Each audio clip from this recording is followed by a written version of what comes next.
আসসালামু আলাইকুম, welcome to my another vlog.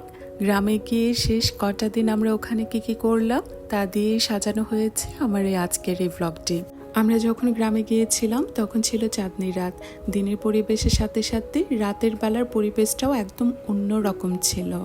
চাঁদের এই মৃদু আলোয় চারপাশটা মনে হচ্ছিল একদম ছেয়ে রেখেছে। গ্রামে সন্ধ্যা হলে নেমে আসে শুনশান নীরবতা, আর এই নীরবতার মাঝে ঝিঝি পোকার ডাক, যেটা আসলে ইটকাঠ পাথরের এই শহরে একদম দুর্লভ। আর এই খাবারটি হচ্ছে আমাদের অঞ্চলের সবচেয়ে ফেমাস একটা খাবার।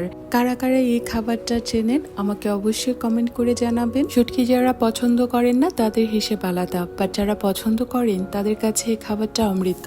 শুটকি, পেঁয়াজ, রসুন, শুকনো মরিচ পাটায় ভালোভাবে পিষে কচু পাতা অথবা লাউ পাতার মধ্যে মুড়িয়ে এই খাবারটি বানানো হয়। আর আমাদের এলাকায় এটাকে আমরা শুটকির বড়া বলে থাকি। আর আমরা যখনই বাড়িতে যাই তখনই আব্বু এরকম মুরগি নিয়ে আসে না কেটে, বাচ্চারা দেখে খুশি হবে বলে। আব্বুর একটু কষ্ট হলেও আসলেও বাচ্চা কাচ্চারা এই মুরগি দেখে অনেক খুশি হয়েছিল। আর বাড়িতে আব্বু যে সাজনা গাছটি লাগিয়েছিল সেখানে এই প্রথম সাজনা হয়েছে।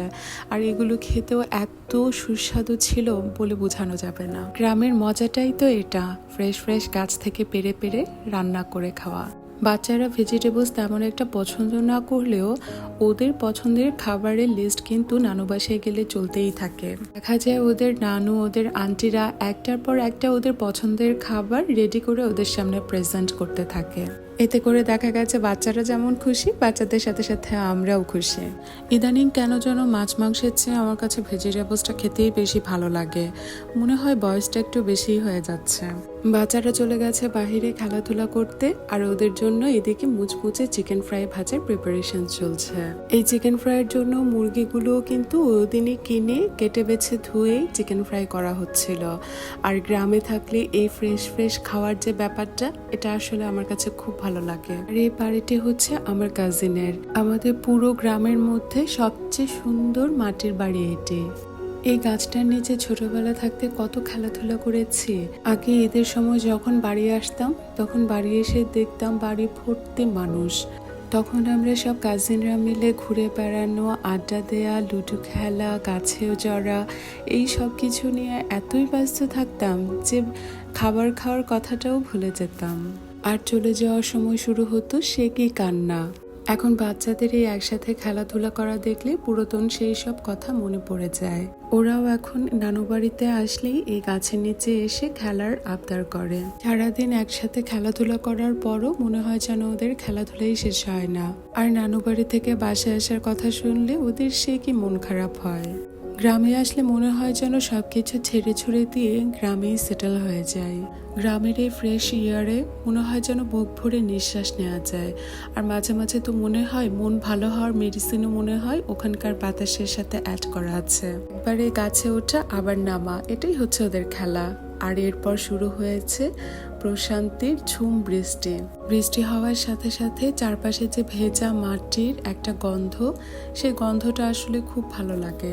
বাড়িতে গেলে বৃষ্টি দেখলেই মনে হয় যেন বৃষ্টিতে ভেজে, বাট নিজেদেরকে এখন কোনোভাবে কন্ট্রোল করে রাখি, কারণ বাচ্চারা যদি দেখে তাহলে ওরাও ভেজার জন্য বায়না শুরু করবে। আর এই তো, ওদেরকে কি আটকে রাখা যায়? ওরাও বৃষ্টি দেখে বৃষ্টির পানিতে হাত ভিজিয়ে নিচ্ছে। গ্রামে বৃষ্টি হলে চারপাশের পরিবেশটা এতই ঠান্ডা হয়ে যায়, মাঝে মাঝে মনে হয় যেন শীতকাল নেমে এসেছে। আর আমার এক ভাইয়া তার খেতে করা এই ফ্রেশ ফ্রেশ করলাগুলো বাড়িতে পাঠিয়ে দিয়েছে। এখানকার প্রায় প্রতিটা করলার সাইজই অনেক বড় বড়, আর খেতেও অনেক মজা। ছোটবেলা থেকে করলা ভাজি আমার অনেক পছন্দের একটা খাবার। আর এইরকম যদি ফ্রেশ ফ্রেশ করলার ভাজি হয় তাহলে তার কথাই নেই। আব্বু আম্মুর এবার গ্রামে কিছু কাজ থাকায় প্রায় অনেক দিনই ওখানে থাকা হবে, তাই মুরগিগুলো ভাবির কাছ থেকে কিনে নিয়েছে। আবার আমিও বাসে আসার সময় আমাকে সাথে কিছু দিয়ে দিয়েছে।